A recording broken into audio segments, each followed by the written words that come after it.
Cray Valley manager at the time, Steve McKinn, he was the manager that kind of made me fall back in love with football. I looked at his reaction, I'm thinking, bro, what are you doing? Went on Google, I searched up Peterborough. I said, oh, you didn't know where it was? I didn't know, like, babes, let's go out. It's Valentine's Day. You ain't treating me right. Babes, I've got cup final tickets, you know. That gets me in trouble. What's going on, people, and welcome back to Rootz TV. Goals Chingford is the place, and I'm joined by this legend over here, Kyrell Lisbie. How are you, bro? You okay? I'm good, man. How are you, man? Good, man. Good. Happy to be here, man. I'm happy to have you on the platform, man. I was just talking to you off camera, just like, this is a full circle moment for me, man. Like, when I first started this channel, I was interviewing your pops. Now I'm interviewing you, man. It's crazy. Yo, this last couple of weeks must have been nuts. Yeah, no, it's been really good, to be fair. You know, getting the contracts and everything done, you know, just getting through the door and official Peterborough United player, it's an amazing feeling, to be fair, and I've been working hard in the off-season, so yeah, I'm just excited for pre-season. Yeah, I can imagine so, but talk to me about the run-up to this, man, because like, it's not just come out of nowhere. Like, you've been putting in your graft, man. Talk to me about when you first started, man. Like, I first started football, yeah? Yeah. So like you said, like you interviewed my dad, he was a professional footballer, so from young I've always wanted to follow in his footsteps and, you know, do what he done as well. So from young, literally primary school, I was kicking ball, and secondary school you realise you're decent at it now, and then started playing Sunday League. Started with Essex County actually when I was firstly like proper, you know, getting into my football, Essex County during school days. So, you know, you'd be in secondary and you're playing for your county, so that was good for me, represent Essex. And then Sunday League I was at Shield Academy down the road. There's that no Shield Academy down by like Barkingside, so I was down there enjoying my football. And then obviously when you're in secondary school, I was at Leighton Orient, so I wanted to continue at the club, but they released me at under 14s. So that was, I think, year 9, year 10 days. That was quite tough, to be fair. That's when I got into Essex County Sunday League and just progressing the ramps, just trying to improve basically. And then after Essex County, I went to football college. So obviously I did a first year scholar at West Ham Foundation in Beckton. I really did enjoy that, to be fair. Obviously in my mind I wanted to be at an academy because that's where all my friends were, signing scholarships and stuff like that. But for me it was about improving. So West Ham allowed me to play games, you know. Obviously there's the studying side of things, but it was more football focused at West Ham, and we had a coach there called Jim who, you know, really put his arm around me and my twin at the time. He was there and he gave us the opportunity. He was really banging goals, he was scoring, he was performing well. We got to a cup final, and that's when luckily a West Ham scout was in the crowd, and the rest was history from there. Yeah. So there was a West Ham scout. We done well. Told us to come down on a 6-week trial. No, actually it wasn't 6 weeks, it was 2 days. So first it was just a 2 day, we just played a game. Obviously I scored, my twin scored in a game, and then they said, you know what, come back for 2 weeks, and then 2 weeks turned to 4 turned to 6, and then at the end of the 6 weeks they didn't accept us. But luckily we played against Watford during that trial period, and we really done well. So Watford called West Ham and said, listen, if you don't take them, then we will.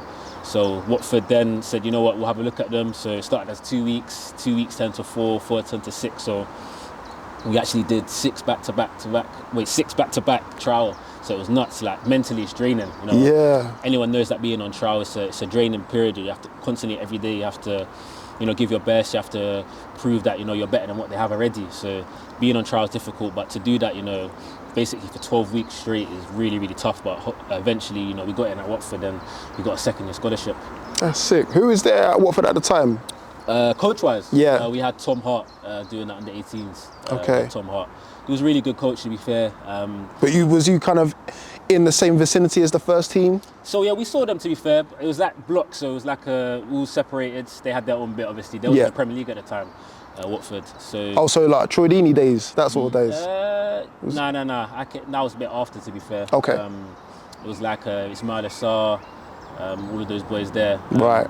So yeah, I was with the 18s. I didn't really train with the 23s much, so I knew, obviously, you could see the first team, there was, you know, beautiful facilities, really, really good. But obviously when I finally got into Watford, it was, I think one of my biggest regrets is I kind of did take my foot off the gas in terms of, you know, I just come from Sunday League. You know, it was, obviously at the time, it was me and my twin both signed, so it was kind of the headline of identical twin signing for Watford. And I was just taking everything in, to be fair. You know, when you come from Shield Academy to Watford, you just want to take everything in. And I wasn't really thinking of, at the end of this season, I'm going to have a renewal of a extension or getting released. So that wasn't in the back of my mind. I was just playing football, enjoying it. But was you enjoying it a bit too much? No, I wouldn't say it wasn't. Me and my team was quite grounded, to be fair. It was really disciplined. But in terms of just in the back of my mind, knowing that there was a professional contract, on the table at the end, I didn't really, take that in. You didn't deep it, nah. Nah. So obviously that's probably one of my biggest regrets. But obviously everything's worked out now. I've put in the hard work I've learned from getting released, and I've applied it to dropping into non-league. Nah, I hear that. And even let's go back to the West Ham situation, because we kind of skirted around that. Like, how was that feeling being around like a big club like West Ham at the time? Like, that'd have been amazing. It's nuts, yeah. It was West Ham. The facilities are a joke, and I remember obviously going to West Ham Foundation College. The dream was to obviously sign for West Ham, and I remember on my first few days at the college, there was a few good players there, and I remember asking around like what's the chances of me getting in? I remember some of the boys were saying, "Bro, forget it." Like, swear. Yeah. I remember the first day I was 17. I was asking like 20-year-olds like, "What's the chances? Like, have you ever trained with the academy at least?" And they said, "Bro, forget it, man. Don't waste your time. Just come here, enjoy your football." And in my mind, I said, "Cool. I'm going to be the first. Like, I'm going to be an example that anyone that looks at West Ham College Foundation now that Kyrell actually made it to West Ham." That was the aim that I had in my mind. Obviously, I knew that I had to work hard. So in training, I was putting in I was working really hard. Games, I was scoring. I think me and my twin got 30, 40 goals in one season. It was crazy. And then we got the opportunity to go into West Ham's facilities. And I remember we was training with some real ballers at the time. Like I think the West Ham group that won the FA Youth Cup, we was training with them as well. But yeah, just the transition from a college program to West Ham Academy was it was so surreal. But what was the main difference? Was obviously the levels, obviously. Yeah. You talk me through just the intensity of training sessions, the intensity, even in the warm-ups. Like normally in college football, you don't really warm up; you just get straight into it. But you was spending proper time warming up, and then the training session, the intensity, the level of coaching as well. Like the coaches are really, really good. Like they push you. So it was a real big difference, and I think I held my own. To be fair, I thought I done well. Obviously I was quite disappointed when at the end of the 6 weeks they said no. But that's football, football, you have to get on with it. You have to learn why they said no and then make sure the next club doesn't say no as well. So that was my mindset type of thing. What was their reason for saying no? They just said that I wasn't better than what they had. So they said that I was good, but they said, because obviously when you go and trial, you have to be better than what they have. And I respect them saying that, I wasn't better, so I had to come in and be better. And, I completely understood that. But luckily, literally on the same day I had my meeting that they're not going to take me. Watford, they said I'm going to go into Watford, and at the time it was another Premier League academy, so I was like, okay, thank you, and I really appreciate your time, and I drove straight up to Watford the next day and started from there. It's not a bad safety net to have, you know what I mean? Like a lot of times people drop out of academies and then they don't have anything, exactly. But yours was like straight to Watford. Exactly. To be fair, even when I was playing growing up playing academy football, when I got released, I didn't really have nothing to fall back onto, but luckily my dad was there to help me. I was working really hard, and the opportunity for West Ham came, didn't get in, but with Watford we made sure that they wasn't going to say no to us. What was that pressure like though? Because your dad's baller, played for Charlton, pro baller. What was it like having that Lisbie name, in the same household as you, man, having to kind of live up to them heights? I'm sure you've been asked that before, but... Yeah, to be fair, it's crazy. I've never really felt the pressure. The only time I've ever felt the pressure of having the Lisbie name, if you want to say, is when I played at Charlton in the FA Cup against my dad's old team. So that's probably the only time I felt a bit of pressure. But growing up, there was never real pressure to, fulfill my dad's shoes. It was just express myself. And obviously now, the more I get older, the more, obviously at Peterborough, there'll be expectation everywhere. But I think growing up, there was never real pressure on me, to be fair. Is there ever any comparisons to your dad? Do you play like him at all? Obviously you're a winger, but he's more of a forward. Is there any other comparisons in terms of your game to him, or is it just you're two completely polar opposites? No, yeah, I would say there's comparisons. My dad was quite quick as well, and obviously I like to think I'm fast. And in terms of finishing as well, my dad was known for putting the ball in the back of the net. So I've had a few good seasons as well at Cray Valley, at Braintree, back-to-back top goal scorer. So I'll say definitely the comparison. Okay, so after West Ham, after Watford, you drop into the world of non-league, man. Talk to me about that, man, because boy, non-league is a weird and wonderful place, all into one, isn't it? Really, really tough. when you're in an academy and you drop into this non-league environment, I can say it's two completely different worlds. Like, it's two completely different environments. I never forget, got released from Watford and I've come to step 5. I thought, you know what, cool, let me do the step 5 thing, let me play 30, 40 games, and it was just a reality check, really. Never forget, first training session was good, done well, manager benched me, didn't play. I think Woodford was definitely the hardest point in my career, in terms of you've just got released from an academy and now you're not playing, you know, you're on the bench for a step 5 team. I think that's probably That's a reality check, isn't it? Real reality check, and I had to kind of really deep life and said, wow, like, gone from playing QPR, all of these academies, and now I'm sitting on the bench for a step 5 team. That was my mindset. It's like, wow, because obviously I just thought, yeah, anyone released, they know what it's like to drop into non-league and think, yeah, let me just play games, but obviously it doesn't work like that.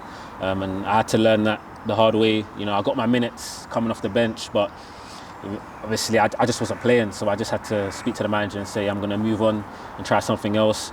And then I found Welling. So Welling contacted me. Can I just say, did that toughen you up a little bit? Do you feel like that kind of made more of you, in sense of, because I feel like in life you learn more from those setbacks than you do from like the wins sort of thing? 100%. No, my mindset completely changed from Woodford.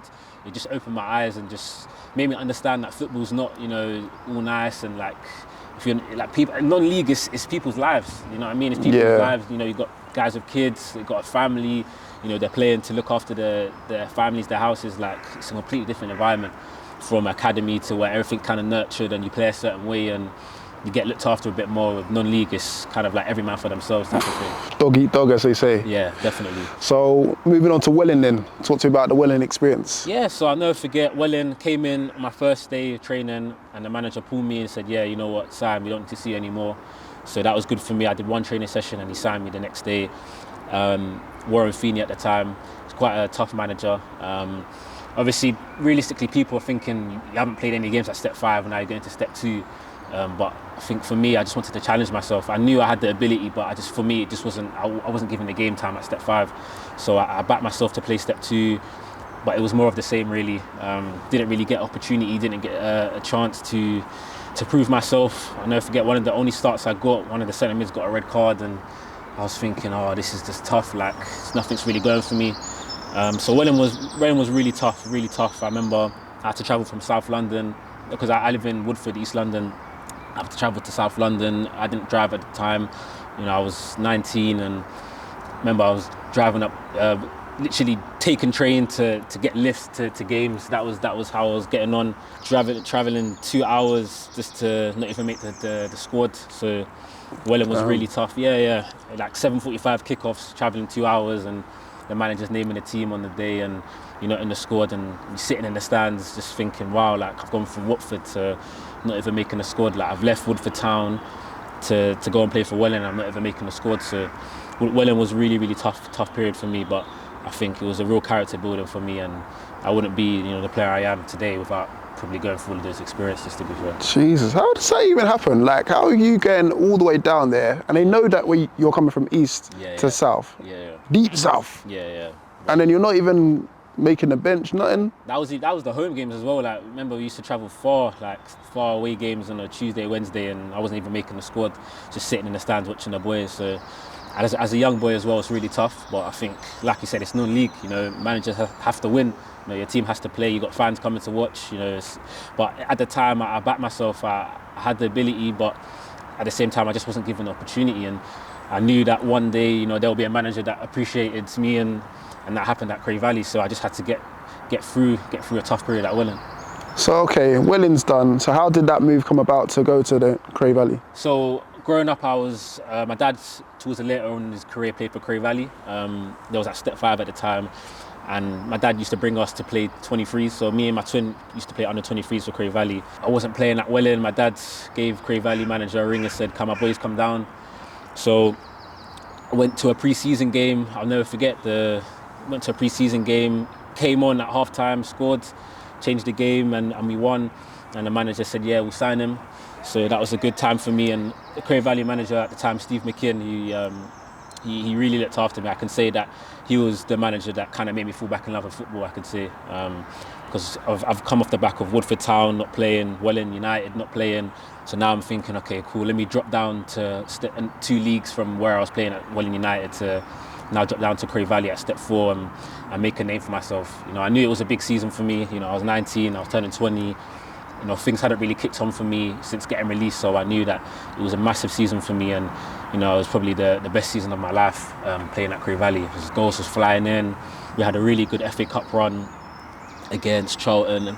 It was an amazing season for me, and you know, I didn't look back. It was really, really good, and then that's when I got the move to Braintree. But Cray Valley was really good. You know, at the time I was working as well as a teacher assistant.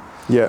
Because obviously when you play non-league, you're not doing nothing during the day. You know, you're training in the evenings, you're playing games in the evenings, so you have to think like, how do you get through the day type of thing. So I joined a school, a teacher assistant was working with like kids, and to be fair, I really did enjoy it, man, because those kids, I could see myself in them, if that makes sense. Yeah, young footballers that were hungry. You know, there was playing football, and you know, I really did enjoy it. So that's what I was doing on the side of Cray Valley, and you know, I had a really good season. Can I just say, I noticed 2 things in that conversation. Don't sign for a club with a W in it. Welling, Watford, West Ham. Who's the other one? Woodford. To be fair, I wouldn't. All 4 of them? Yeah, that's mad. I didn't really You didn't got that? Nah, I didn't clock. But Watford was good, man. Watford was good. It was a good experience, and to sign for a Premier League academy, you know, knowing what I know now, and if I was to sign, I think things would be different. But Them W clubs, no more W clubs. We stick to P's and stuff. And then the other one is obviously it's like a full circle moment again. You know, you said your dad played for Cray Valley. You've then gone back to there, and you said that's the club that kind of helped you fall back in love with football again, man. So I think one of the main things about non-league is that you have to humble yourself, and going to Cray Valley, there was definitely a level of humility in terms of the decision. I remember I spoke to my dad. I said, Dad, I can't go to Cray Valley. Like, I've been playing 23s there when I was years ago. I come from I was playing a bit at Welling United, so now I'm dropping down 2 leagues. Like, it's like I'm regressing in my career. It's like I'm going back. But you know, I spoke to my dad, and he said that, you know, we're gonna have to have a good season in senior football to make a name for yourself, and that's what I did. You know, the manager really put his trust in me. Remember Cray Valley, first game of the season, I was on the bench, and I remember I was just really deep in life, because now I'm thinking I've just dropped down 2 levels. I was playing at Welling United, and the first game of the season I'm on the bench. Like, in my mind, you're overthinking, thinking, I'm going to have another one of these seasons that's free on the back of not playing at all, but came on and done well. You know, with non-league, you always get opportunity, and I got opportunity, and I scored, and I kept scoring, and finished on 29 goals that season. Wow. Got young player of the season, and yeah, my football really took off from there. I like that though. I like that mentality that you had, because you went from what? Step 5 at Woodford, step 2 to Welling, and then step 4. So again, persistence, because people could have easily just said, no, I'm not moving unless I get a step 2 club or above. But again, you just wanted game time. Exactly. And I think that's what a lot of people need in life, especially within the football world. Like, sometimes you just need to go where you're celebrated, not where you're tolerated, sort of thing. Do you know what I mean? And you've done that, and off the back of that, you got your move to Braintree. You know, did your thing there. Like, talk to me about that experience. So there was a few offers after I had a good season at Cray. Obviously, the publicity of playing in the FA Cup as well, clubs are going to be watching. So Braintree came in for me, and in my mind, I'm thinking, all right, cool. Now I'm going to go from step 4 to step 1, and I didn't really think about it. I already said yes, because obviously my whole non-league journey just been about challenging myself. Yeah. I knew that I wasn't going to start off straight away. I knew that things were going to be a bit difficult in terms of getting minutes, because to go from step 4 to step 1, like, the jump is crazy. So I knew I had to be patient. I had a good pre-season. Things started off well. The manager, you know, he put his arm around me. I didn't start first few games, and then I came on against Aldershot. At half-time, it was 1-0 down, came on at half-time, scored both of the goals, 2-1. That was our first 3 points of the season as well. So yeah, that was a night I'll probably never forget, even to this day. Like, I still look back and think like how amazing that game was. And yeah, my season kicked off. Next game, Solihull Moors away, Birmingham, scored 1-1. And then after that, just had a little bleep. And then it's crazy how things changed. Like, I went from top goal scorer, and then I got asked to go out on loan to Hemel Hempstead in step 2, you know, and that was probably another difficult moment in my career, because... Hold on. So you're top goal scorer at the time, but you get asked to go out on loan. Yeah. Did you ask to go out on loan? No. I didn't ask to go out on loan. I got asked to go out on loan and I was playing. None of the fans knew. Obviously I spoke to some of the players and in my mind I'm thinking, oh, not this again. It was a really tough moment for me. What's the benefit for, is that just to put you in the shop window? I got told that I wasn't needed, that I wasn't in the manager's plans. Even though you're top goal scorer? Yeah. I got told that. So that was tough, but that's football, you just have to get on with it. To be fair, I did pick up a little niggle, but I was recovering from an injury and, there was other boys that was playing in my position, but that's football. So I got asked to go out on loan and I just said that I don't want to do that, I want to fight for my place. And the manager understood that. And then, so the manager got sacked, a new manager came in, Steve Pitt, and I can't tell you how appreciative I am of him, I remember the first conversation I had with him, he just told me that I'm going to be a part of his plans. And as a player, obviously, I never really went through a change in manager to the point where you're thinking, oh, you've seen it, when you're watching football, a manager really likes someone, a new manager comes in and they don't play. So in my mind, I'm thinking, I haven't been playing, a new manager's come in, I'm not really going to get a chance. But the first conversation I had with him is said that I'm going to be a part of his plans. Yeah. And there was like a relief. Yeah. Like a weight off my shoulder. I remember going home and I was just really excited for his new chapter. And I was just flying under him, scoring goals, playing well. And I think it's important as well. I don't think managers really know the impact they have on players in terms of when a manager really trusts you, that it just gets the best out of you, in training, in games, performances. And the team done really well. We turned it around, got some really big results. Barnet, York, and Steve Pitt done a really good job. And I thank him because without him coming in, I don't think I would have got a move to Peterborough. I love that. I love to hear that, man. Yeah. I've got to talk to you about one situation though. Yeah. Because with a friend of mine, Jermaine Francis. Yeah. It's a goal that you scored. You know what I'm talking about? Yeah. The goal that you scored. Yeah. And then Jermaine's in the background. He's almost like, why didn't you? Yeah. To be fair, I didn't even see it. It was only when I went on my phone after the game and obviously Braintree posted the goal. I've looked at his reaction. I'm thinking, bro, what are you doing? But he's a real passionate person. He puts every game, he gives his all. But I had to tell him that I don't know what he's doing. He got some stick on it online as well. He did. But no, that's Jermaine for you. He always wants to give his best. He's so passionate in training. He's really fiery in games. When things aren't really going our way, he's young, but you can hear his voice. He's vocal, but he's a real leader as well. And I really respect Jermaine because me and him was a good duo at Braintree. Linked up very well. We scored a few goals. We was pushing each other as well. He's a brother off the field as well. So, Jermaine. I just had to laugh because I don't know what he was thinking, but literally the ball went in the back of the net. I know, that's the main thing that you want, right? He was still vexed after I scored, but I forgive him.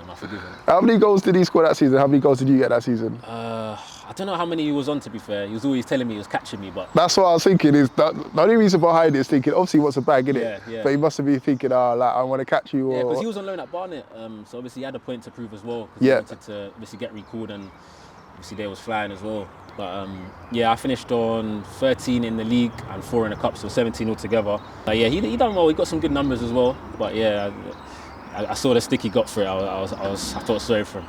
Bad. He'll be right. Jermaine, he was alright, innit? He's a character. He knows, strong-minded. Yeah. So how many seasons in total did you spend there at Braintree? Just one, literally one. Oh, was it? Yeah. One season and then got a move to Peterborough. One and done, and that's it. Yeah. This is how football can change, I think. So hold on, in the space of, because we've just gone through your non-league journey, yeah? You've gone, West Ham, Watford, Woodford's, Welling, Cray Valley. Braintree. No, pro, yeah. How long was that? 3 years. 3 years, you know? Yeah. So obviously when I dropped into non-league, it's been Woodford Town, Welling, Cray Valley and Braintree. So for me, it felt like forever in pursuit of trying to get a professional contract and make it out of non-league if you like. But it felt like forever, but it's been a long 3 years. But every single second's worth it. I wish I enjoyed the journey a bit more because now obviously I'm in full-time football, I'm at a League One team, but I think looking back, I wish I enjoyed, the trials and tribulations a bit more, when things aren't going my way. But I'm really grateful to be in this position I am today. And I think as well, I've been a bit hesitant in coming on stuff like this as well, doing podcasts, because I don't want to give off a wrong perception. But at the end of the day, my whole journey, even the TikTok, is all about showing footballers that if Kyrell can do it, then I can. If Kyrell can go through all of these trials, tribulations, all of these setbacks, you know, dropping into work, then I can give football a chance. Like the amount of people that message me on TikTok and say like, thank you, bro, like that video you posted, you know, it told me I'm gonna keep going, I'm gonna keep fighting, because so many of my close friends have stopped playing football, and it's so frustrating because I understand why, but you know, because non-league can be really, really tough. You know, it's so mentally draining, and you know, you have to find work, you have to balance it. You know, you finish a long day of work and you go into training, and then you know, you're back in 11, 12 o'clock, and then you're up for work again. Bearing in mind, I'm doing this while my twin's waking up and going to Brentford. You know, he's at a professional environment. We're both waking up, we're both in the same household. I'm going up to work, he's going up to train and to improve, to better himself. And I think I had to be so strong-minded, but some people don't really have that. You know, there's people around you to say, bro, just keep going, you know, it's gonna get better. But it's tough, but I knew where I wanted to be. I knew I had someone right next to me waking up every day, you know, in my shoes, that I wanted to be in their shoes. So I think it helps having a twin right next to me. But for me, there's nothing more frustrating than when like you see someone that has so much potential, but they just stop playing football. But you understand, you know, how football can be, so you don't blame them. But at the same time, for me in my journey, it was all about showing people that, you know, you just keep going. You know, if Kyrell can go from getting released from a professional club to dropping into step 5 to not getting any minutes, to in the space of 3 years, you know, joining a League One club, then I'm going to give football another go. I'm going to keep working, because I think even at the school as well, the kids that I'm working with, I kept telling them every day, keep going, keep pushing, because they saw me throughout my whole journey, from playing at step 5 to now, you know, Mr. Lisbie's, you know, signed for Peterborough. So I think that's one of the most wholesome moments for me. And they even came to watch me. I remember at Barnet, school came to watch me. I scored, and I ran over to them. So that was good. But yeah, no, it's just it's real tough, and people don't really understand non-league, especially the academy employees. It's only when they get released and they drop into non-league they realise that, wow, like this is it. But yeah, my journey is just about inspiring. Like I even said, like I wanted to come onto stuff like this so for anyone that's watching, that's playing non-league right now, that's working, things aren't really going your way, you know, you're not getting minutes, you're not playing, but just keep going. You know, there will be a manager out there that appreciates you, there will be a team that values you, but learn as well. I think one of the most important things is you just have to learn. I learned from my experience at Woodford, I learned from my experience at Welling, and I took it into Cray Valley with a lot of fire, with a lot of people to prove wrong. And I think when you have a lot of people to prove wrong and you do it in the right way, then the footballers are talking on the pitch. So yeah, you talked about your brother a lot. Talk to him about how much of a motivation he was there, you know, being your twin, but also being in the same industry as you as well. Yeah, no, Caris, we're so close. Like, people don't understand how close we are. We do everything together. Football, outside of football. Our whole journey has almost been so identical, apart from when I went into non-league and he went into Brentford to sign his professional contract. But yeah, we always push each other. You know, like I said, we do hill runs together, we run together. You know, we really push it. We Power League, you know, it was times when it was snowing, but we dragged each other out there and was working. Because we knew the journey we had to go on to sign for an academy. And when I got released, it was like we were separated. You know, he was doing his thing, but I had the motivation to be in his shoes. So I think, you know, even my older brother, Kaylen, I think having a good family as well, having good family, having good friends around you, to when you drop into non-league and you want to, you know, get out of non-league and make a name for yourself. It's good to have good people around you. My friends as well, they've been so supportive. So I think when you have people that, you know, are good around you, you know, my twin, my friends, my family, it's almost impossible to kind of, you know, just be complacent and give up. So Caris is your twin, right? Yeah, Caris. And where's he at? He's at Colchester right now. Right, okay. He's at Colchester. So he went from Brentford and then he signed for Colchester. He was even at loan with me at Braintree this season as well. So he kind of shocked everyone when he came on loan. You know, we done well. Got a good few results. We beat York, Barnet, like I was saying. So having me and my twin playing with each other on the same pitch was a surreal feeling. And yeah, it's memories that will last forever. Imagine, amazing. And then Kaylen? Yeah, he's my older brother. I've got older brother Kaylen, younger one Kion, got a sister Kian as well. But yeah, all the K's, you know. Yeah, all the K's. My dad's. But our whole house is football driven. You can imagine how competitive in the house. You know, all of us 4 boys, all wanting to be footballers, all competing. So even in the garden, like. It must be a sick 5-a-side team, you know. Yeah, we'll make a good 5-a-side team. But yeah, the house is really competitive, to be fair. Yeah. And then where's Kaylen at? He is at a Step 5 team. I think it was last team was Wembley. Forgot the team. Wembley something. But he's doing his bits. He's working with UEFA. He's really doing his thing as well. But his more thing is like inspiring guys as well, like what I'm on as well. So yeah. Oh, I love that, man. I love to hear it. And again, I want to talk to you about, because we connected via TikTok.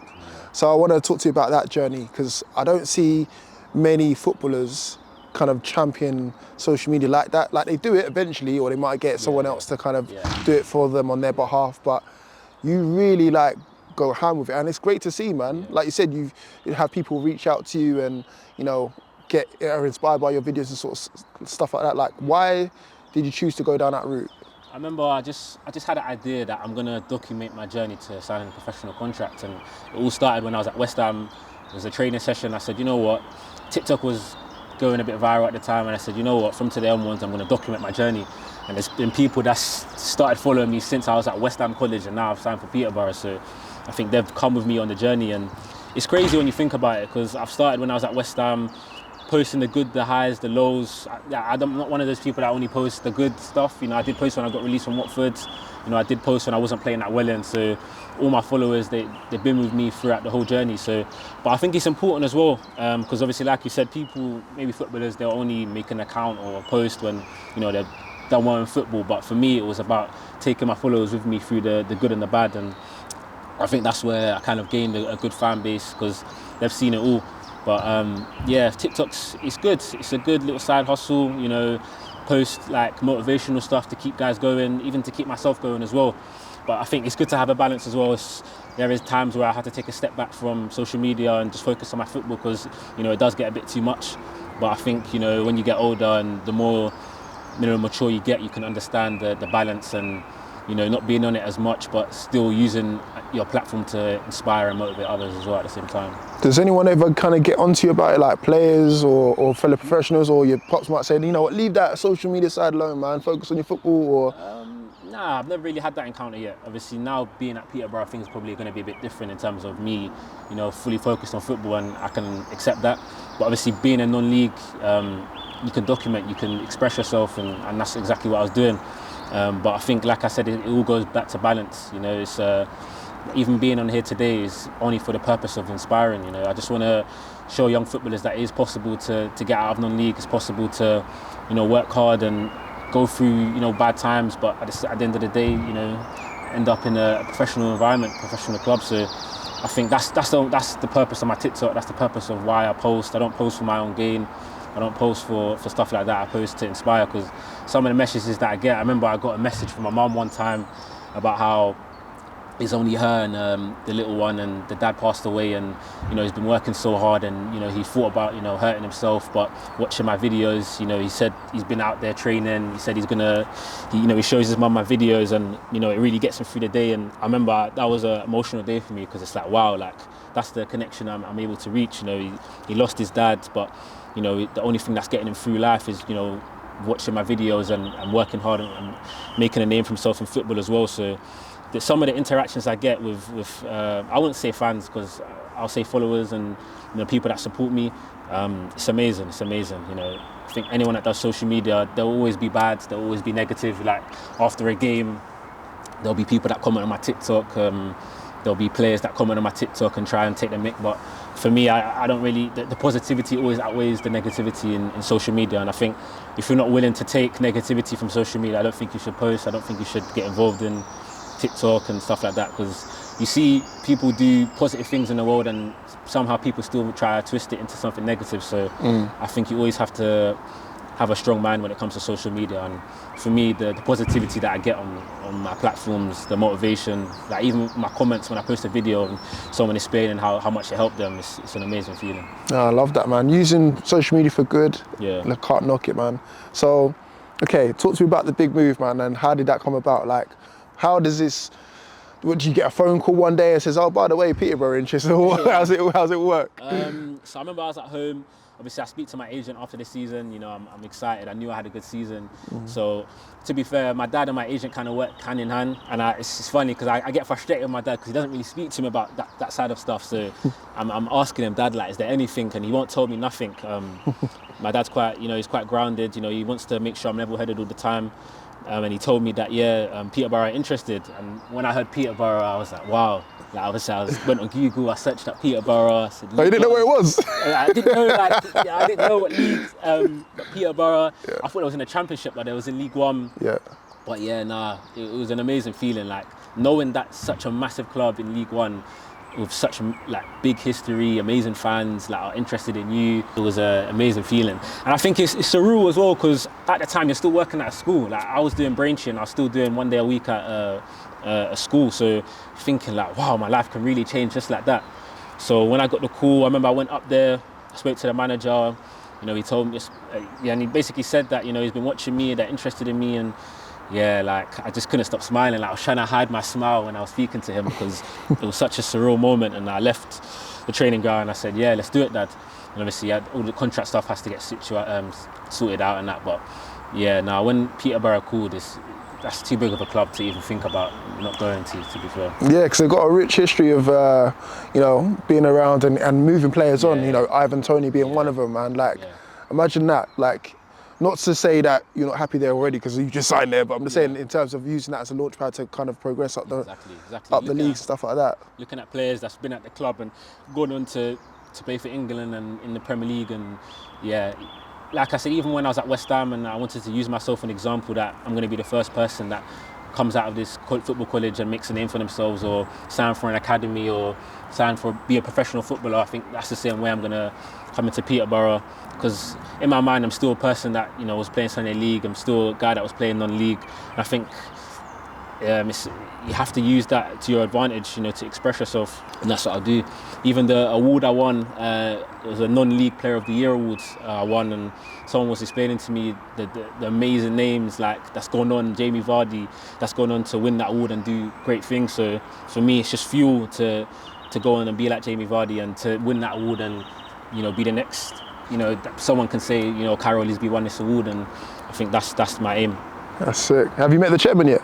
Yeah, I spoke to the chairman, spoke to the manager, been up at Peterborough. I haven't met any of the boys yet though. Obviously they're on holiday, just chilling. So I'm gonna go up there, and for me it's a new chapter. I'm East London boy. I'm gonna have to move up there and focus on my football. But I think that's the challenge I'm willing to do. Willing to, take on. Move away from my family and just concentrate on my football, and really get going. Because I like listening to the chairman. He's very straight talking. I listen to him on TalkSport quite a lot. Yeah. So I'm sure he doesn't beat around the bush or anything like that. But he's a proper guy. I really like him. Really likeable guy. And I just can't wait to go in at Peterborough. I've never been more excited to go in at a club and just show everyone, the club, the players, the fans, what I can do. Is this the first time you're going to have to move away from home? Yeah, first time. But obviously that's football. When I'm at a League One club, I'm not going to live at home. I'm going to invest and give everything I have to be a Peterborough player. The fans, the love that I've got on social media already from the Peterborough fans have been crazy. They've just supported me and I haven't even seen them yet. So that's mental. I can't wait to put on the shirt. So what's your aims for this coming season, man? What are we talking numbers wise? To be fair, I've never really given myself a number. For me, it's just about getting through the door and just taking every game how it goes.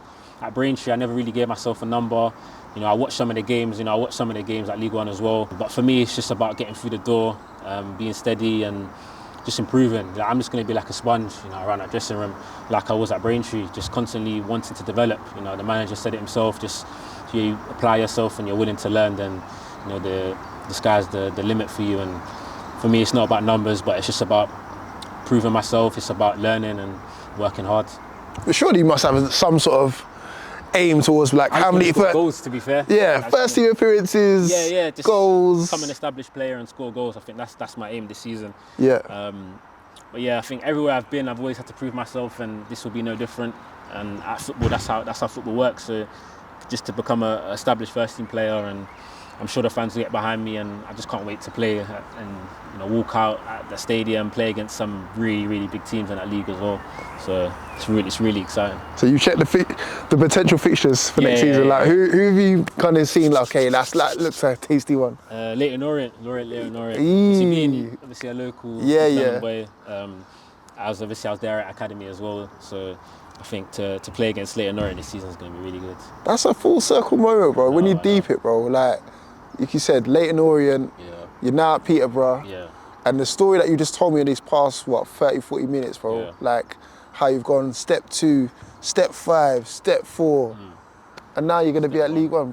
Have you actually sat down to kind of digest that? I haven't, you know, and I was even telling my mum like the other day, like it hasn't really sunk in. It hasn't really sunk in, and because I've been playing non-league for so long and because I've gone through so much, it hasn't really sunk in. But that's why I'm saying I can't wait to go in at Peterborough, because I think that's when it will kind of sink in and that's when I'll get going. But as of right now, it hasn't really sunk in. You know, I've been doing my stuff off season. I've been in the gym. I've been running. I've been working hard. So I think when I get through the door at Peterborough, I think that's when, you know, it'll become real, and I can finally say, you know, I'm a League One player and I can get to work. Is there sort of a slight thing inside you thinking that you and your brother could play together in the same team? Like, Yeah. at that level, I'm sure you've done it obviously Yeah, back in the day, yeah. but I'm saying like at that level. I think because obviously Colchester's in League 2, we won't naturally play each other in the league, but I think FA Cup, I think it's the Virtue Cup, so there's a few cups that, you know, Peterborough could play Colchester, so that's really exciting too. But you never know what happens in football. Like, I never would imagine myself playing with Kyrell Lisbie at Braintree, but it happens, so you can never rule it out. But the aim one day is to hopefully play with each other in the Premier League one day, so that's the aim. And I'm sure you played together with your pops in like Sunday games or something like that. No, yeah, have you done that? When I was playing 23s at Cray Valley, I played with my dad. So yeah. But the aim for me and my twin is to play against or with each other in the Premier League one day. Right, I've got these cards. They got questions on the back of them. So all I want you to do is just answer it as honestly as possible, man. You don't need to take from the top either, man. Yeah. Can you name 5 teams in London in 10 seconds? Oh, right, you ready? Yep. 3, 2, 1, go. Arsenal, Tottenham, Crystal Palace, Fulham, West Ham. Hey, all right. Okay. Good. Light work. It's good. Next one, what we got? He's going for a red. Hopefully he's not getting too many of them. I don't want to jinx him. One thing they should remove from football. Ooh. I'll say VAR. Why? Just because, like, whenever you're celebrating in football nowadays, you can't really celebrate fully. Yeah, you kind of got to stop him. Like, is it a goal? What I mean. Yeah. Back in the day, obviously, when there was no VAR, referee does that, it's a goal. But nowadays, even if the ref points and gives the goal, in the back of your mind, you're thinking, oh, this could get ruled out here, or if it's an offside, or this is tight. But at the same time, I do understand why it's in the game. You know, as a football fan, you know, VAR saved my team numerous times. So Who's your team? Arsenal. Go again next season. You say that all the time. I bet Arsenal fans say that every single season. Next season's our season, yeah. Best boots you've bought? This is a weird question because my agent's kind of getting my boots, so I've never... Okay, he's big time like that? My agent's got my boots, so... Let me answer this one. Oh, man. Would you ditch your partner for football? Which is like, in terms of having a girl? Yeah. Picture this. So, babes, let's go out. It's Valentine's Day. You treated me right. Babes, I've got cup final tickets, you know. No, what are you saying? Get me in trouble. Next question. Next question. Say by the bell, yeah?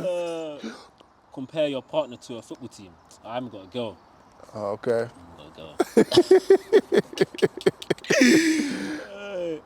Why do you love football so much? I think I'll just give a basic answer. I think when I play football, like, you kind of forget about everything else that's going on in your life, and you just focus on football. And obviously after football, you kind of have to get caught up with everything. But in the moment, like, playing football with your friends, like, it just brings people together. Yeah. And I think that's one of the main reasons why I love football. You know, different types of people all over the world, you can come together, you know, grass like this and play football, and, you know, forget about your problems, forget about, you know, your day, and just concentrate on laughing, smiling, and enjoying football. In a household like yours, like, how important was it, you know? Did you always have to go to Dad's games, or was it like switch on the TV and Pops is playing? Like, how important was it in that household of yours? Yeah, my mum would take us to every single one of my dad's home games. So just being in and around football just made me love it so much. Like, hearing the fans at the time, Leighton Orient fans, you know, chanting, singing my dad's name. Like, you're thinking, yeah, like, I want this for myself as well. So yeah, growing up and your dad's a footballer, is a bit of pressure at the same time, but at the same time, you just want to fulfill his shoes, because without him, I wouldn't be, you know, talking to you right now, because he's helped me so much and gone through certain situations. You know, games after games at Braintree, I'll sit down with him. Well, what should I have done? there'll be times where he's angry at me because I haven't played too well. But yeah, he's always sat down and just told me, yeah, you should have done this, or next time when you're in a situation, do this. So yeah, it's helped me a lot. Did he often give you like a plan B, or was it just football and that's it? Nah, I've never really spoken to Dad about plan B. Even when I was working, it wasn't really a plan B. It was just to do something during the day. But I think, obviously, the big discussion when you're growing up in school is, you have to have a plan B, you have to have something to fall back onto. But for some reason in my mind, it just never made sense to have a plan B. And I remember, like, I've had heated conversations with people about how you should have something to fall back onto, but it wasn't my nature. I just had to be a footballer. Like, I had to work. And I guess it is a dangerous mindset to have, but I think it did work out in the end. And for me, it's always been football, like nothing else. I can't see myself being happy doing anything else than playing football. Did you ever drop the line, do you know who my pops is? Like, of course I'm going to make it. Like, bro, come on. I'll be like, yo, do you know who my pops is? Like, of course I'm going to make it. Never did that line. To be fair, no one really knew my dad like that in terms of growing up in school. It's obviously the older generation would have known my dad. So yeah, I never used that line. But for me, it was always football, like nothing else. Worst football experience? Oh, you must have some of them. You must have some in non-league. Probably when I missed a penalty in the FA Cup first round. Was it first round? No, to get into the first round, I missed a penalty against Braintree Town for Braintree. I remember I was so nervous. At the time I came off the bench, I wasn't even playing. So yeah, if I missed, we lost, and I missed.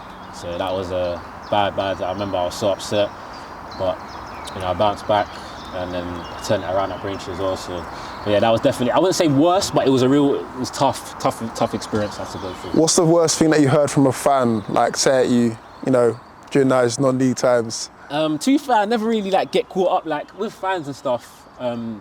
Because non-league fans can be just brutal with it. They'll just say whatever's on their mind just to kind of put you off your game. Yeah. That was funny because for me, I find it funny. Because obviously I do TikTok. Yeah. So I already know it's coming, you know what I mean? So, because obviously there's a younger generation that come to games, so they watch my TikTok and stuff. So, I can hear them chanting TikTok, and I can hear this. And What's the worst one? Come on. To be fair, the Southend fans were giving it to me. They was on me the whole game. Or say TikTok famous or something like that. All of that, they was on me. Even after the game, they was commenting on my stuff, and I'm just thinking after the game's done, it's done. Yeah, allow it, man. Yeah. Commenting on my stuff, and I was I'm thinking it was never that deep. Yeah. I remember I was running and I dropped into the stands, and the Southend fans, I look up and there was all of them just surrounding me. Oh God. But yeah, they just dragged it. You see, after the game, it's done. I'm not thinking about you. You know what I'm saying? So yeah, they was just dragging it. But Southend fans are good people, but it was going on and on and on. I was thinking bro, it was just football. Yeah, man. Rank these football competitions, worst to best. Oh, this is gonna get me in trouble. What does it say? Which ones? Copa America, FA Cup, Champions League, Club World Cup. Okay. I put Club World Cup bottom. Okay. Then I will put FA Cup. Then Club World Cup, Copa America, FA Cup, Champions League. Okay. Oh, in that reverse order. Yeah, okay. Fair enough. That makes sense. Yeah. Name your biggest rival and why do you hate them? In terms of me. Yeah. Is it Southend? To be fair, probably Southend. Because of Braintree, though, it makes sense. Yeah. 2 Essex teams, both in the National League. But I don't hate them, but that's just a natural rivalry. It's like Arsenal-Tottenham. They don't get along. But it was a good experience there, Southend away. It was packed out. Braintree fans were in full voice. We managed to nick a point. Southend were happy. But yeah, with me, when I know that fans are on me, I like to, you know what I'm saying? But at the same time, I don't cross the line. But to the point where they hate me. But yeah, biggest rival would definitely be Southend. Even with my twin at Colchester, Southend and Colchester don't really like each other as well. So yeah. But it's football at the end of the day. Do you get compared to your twin a lot? In terms of football ability? I don't. Obviously, he's really fast. I'm fast. We have the same attributes. So, but in terms of getting compared, we don't really get compared. He plays on the right, I play on the left. But yeah, when he came at Braintree, he was causing teams problems. Because we were just in sync. We just knew what we wanted to do, and I hope we play with each other again because that was really, really enjoyable. Yeah, I hope so too, man. It'd be good to see you guys in the leagues higher up, playing together, man. That's the aim. That could be a deadly duo right there, man. That's the aim. I think there's been identical twins that's played in the Premier League, but we want to make ourselves one of those. What, Raphael and Fabio? Yeah, for United. Yeah, makes sense. That makes sense.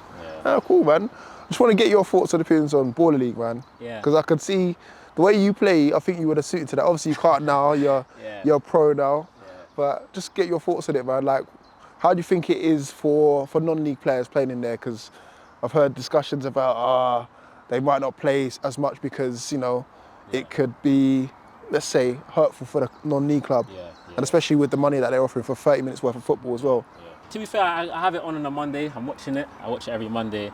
Standard's good. There's real proper good players there.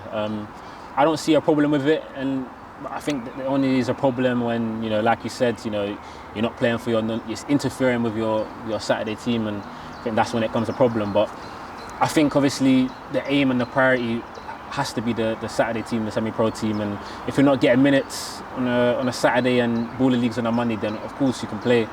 But for me, I wouldn't personally play in it, even if I was at Cray Valley, because I know that my priority is with my Saturday team. But people are managing to balance it, and if the manager's okay with it, then every manager's different, and you have to respect that at the end of the day. But the quality is really good. I really enjoy it. The Final Four's at the Copper. Yeah, at the O2. O2, yeah. So I'll be watching that. Been rooting for SDS Sharkies team. Is that your team, yeah? No, I like them because it's like an underdog story, isn't it? Yeah. I wanted Manny's team to go through as well, though. That was drama on the last day, wasn't it? Yeah, for sure. But yeah, the standard's been good for sure. Angry Ginger's team as well is good, so I don't have a problem with it. I think it's good, how they've managed to get even good. I went to one of the games on a Monday, and the fans, it was loads of people there. It's really packed out. It's really good, so I haven't got a problem with it. There's a few good players there. I see some of the boys that play Step 3 are playing in it. I'm thinking like, wow, that's mad. Like, your manager's really letting you. So what if your manager tried to block you from getting involved?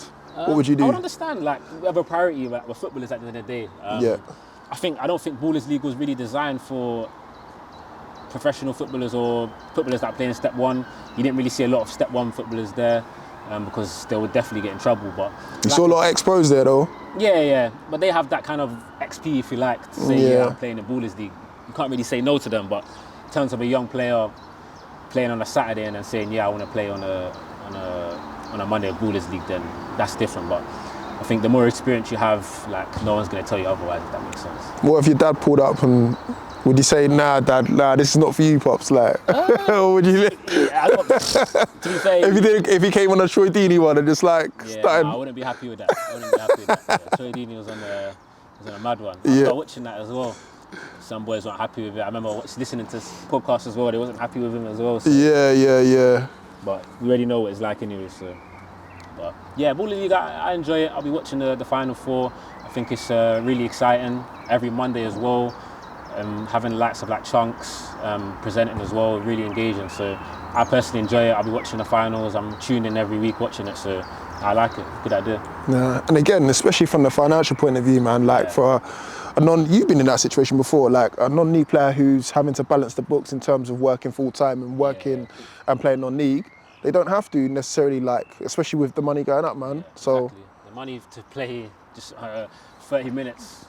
I'm hearing some crazy money, but that's football, that's non-league. There's different budgets everywhere all across non-league. So I think if your manager gives you the green light and your body can manage Saturday and Monday, then of course.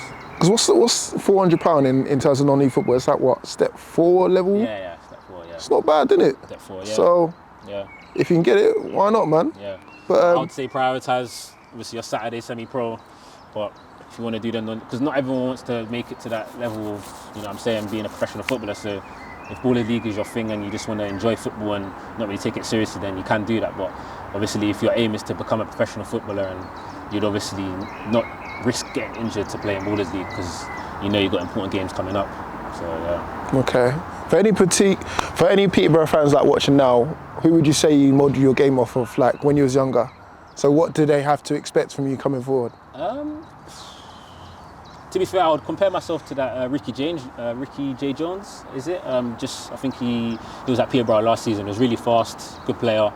But yeah, I like to say I'm fast, I'm quick, I can score goals, put the ball in the back of the net and just work hard. That's my main attributes, just working hard, and hopefully it all falls into place this season. Okay, love to hear that, man. And last thing, if there's someone at home watching this and they've documented your journey. Yeah. What message would you tell them? I think just having a look at my journey, where I've come from in terms of step 5 on the bench and to now going into pre-season with Peterborough in League One, just to literally never give up.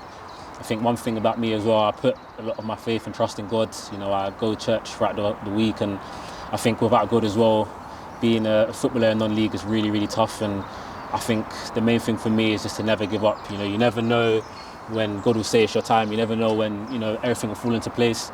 So I think one thing about me is I just can't give up. Like, it's not in my nature.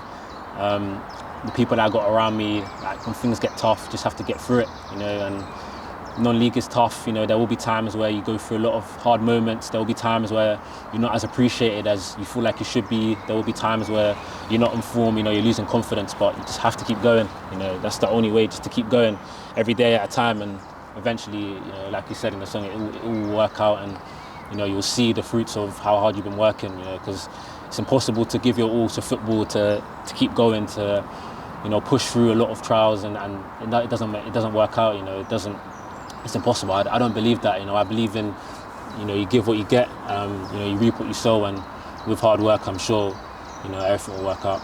No, I love that, man, bro. It's been a pleasure. Thank you, bro. Thank you very much, and guys, make sure you tune in for Kyrell's journey, because it's just begun, really. Yeah. It's really just begun. Sure. So make sure you lock in, follow him on all socials, man. And if you like this, please drop a comment, like, comment, subscribe. See you guys in a bit.